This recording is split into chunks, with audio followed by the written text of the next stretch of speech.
Today, I'm asking everybody in the community to help me and my Lieutenant Dan band make a little magic. Please go to Ticketmaster, purchase a ticket, and come to the Verizon Wireless Amphitheater on November 3rd. We'll see you there. I've seen Gary in concert before. Him and the Lieutenant Dan band put on a wonderful show. I like how they get the crowd involved and get everybody kind of, feeling the moment. And but I think it's going to be a little bit more special because, myself and Corporal Todd Love, we're going to get a chance to meet the people who come out. I don't always get to know who my supporters are. I don't always get to say thank you. And by then, the community coming out, I get to meet the people in the community. I get to say thank you.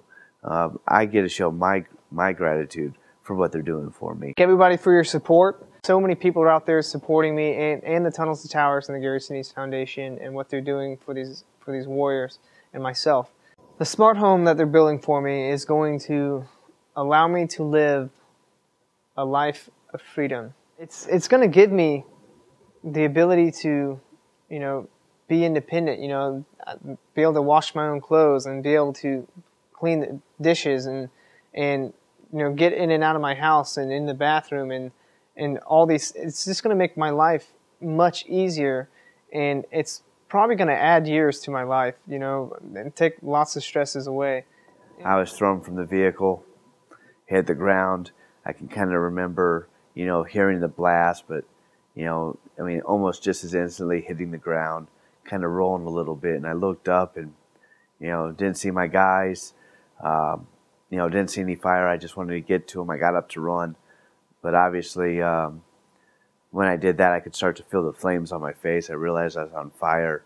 On October 25th, the day of my injury, 2010, I woke up.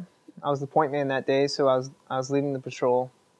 My job was to know exactly where we were going, from point A to point B to point C to point D, back to point A.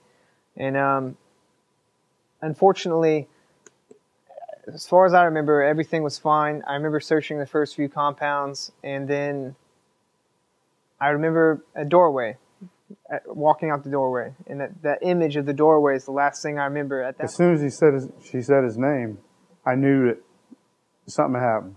I ended up stepping on a pressure plate, and it ended up blowing both my legs off almost immediately to the hip. Boom. And my left hand was very damaged. It took them some time to find me. The procedures for the burns at the very beginning is pretty torturous.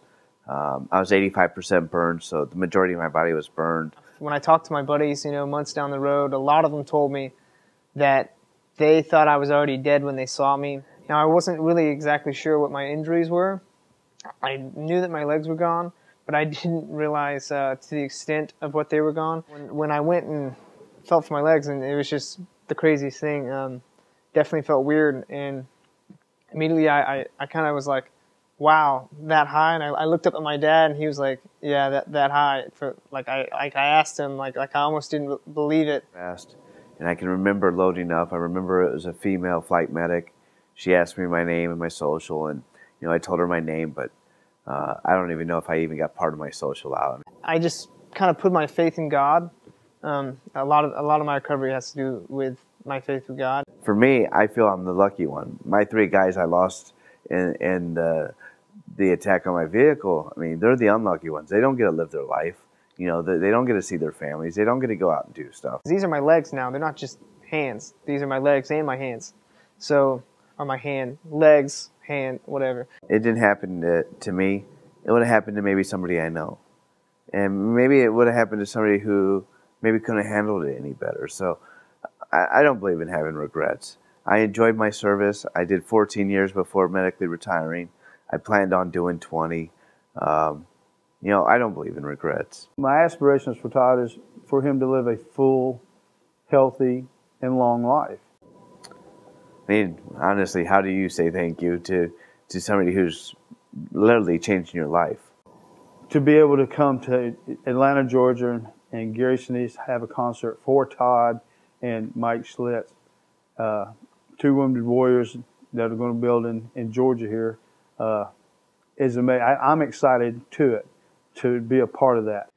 Hello, I'm Gary Sinise. I'm happy to have this opportunity to tell you about the Lieutenant Dan Band concert that I have planned for November 3rd. Because that night at the Verizon Wireless Amphitheater, the Gary Sinise Foundation, in partnership with the Tunnel to Towers Foundation, will take the money raised from ticket sales and put it towards building smart homes for 2 American heroes who want to live here in Georgia.